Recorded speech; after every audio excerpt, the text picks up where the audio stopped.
Okay, someone asked if I was still doing Marvel versus DC, and I am. You know, I'll probably do some independent stuff in the next couple of months, and I'll probably work back the Dragon Ball Z stuff into it because I'm a sadist.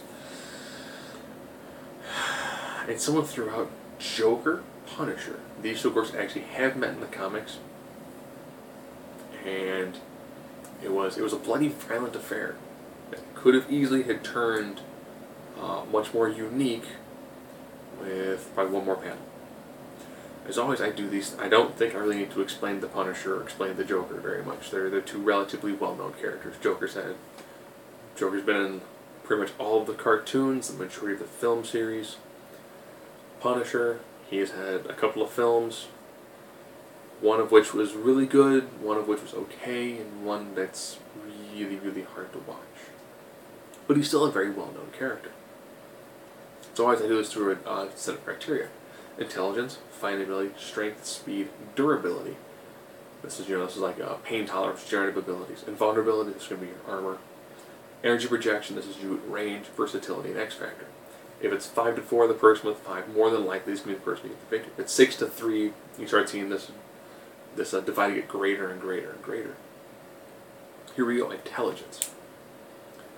You got Frank Castle, tremendous amount of time in the military, has a real great wealth when it comes to criminal investigation. Versus a guy who's a flat-out lunatic, who I think is probably one of the most intelligent individuals in the DC universe. I'm giving this one to the Joker. I think that when it was during the Black Ring time, when Joker was talking with Lex Luthor about like the weird black sphere thing that he had, which is the follow from Blackest Night, and his dialogue was just so perfect. Or during the Rock of Ages storyline, this would have been Grant Morrison's run on the JLA, when they had to go into the mind of the Joker, and they were like, "There's no mind like this." I think he's probably one of the most intelligent people, just his mind does not work like everyone else's, which is probably also his greatest asset. Fighting ability. Yeah, Joker's fought Batman for a lot of years, but he's still not a great fighter, taking on someone with expert military training. So you have, former Marine, who does lots of street fighting, lots of really great hand-to-hand combat. Even people like Captain America say he's a really solid hand-to-hand fighter. Strength. If you look at the way they're drawn, Joker, not a big muscular guy. Frank, you're looking at peak human Olympic level strength. Speed. I'm going to give this one to the Joker. Joker's normally drawn in this very sort of slight, very sort of gangly style. And I think that's going to give him a great edge because he's going to have these weird, erratic movements, and they're going to be quick, they're going to be sudden. He's going to have that kind of like float like a butterfly, sting like a bee sort of feeling to him, where he's not going to be that guy who's going to run right towards you. He's probably going to run at you and then like veer to the left all of a sudden. So I think he's definitely going to have an edge when it comes to the overall foot speed. Durability. I have to give this one to the Punisher.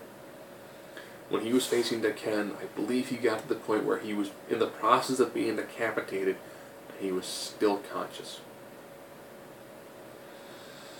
Nick Fury and Tony Stark have marveled at the level of tolerance of pain that the Punisher can withstand. He doesn't believe in taking any sort of drugs. If he is in pain, he wants to feel it and he wants to push through it. And if you're a guy who can stay conscious, after you've been beaten, bloodied, had lots of your body parts punctured, and still be awake when someone's trying to cut your head off, and still be fighting through it, that is some near superhuman durability. Invulnerability. Joker really isn't wearing body armor versus a guy who's wearing a really nice set of Kevlar armor. Now we're at energy projection. Here we are at range. Joker, basic handguns. Now, I'm going to say this.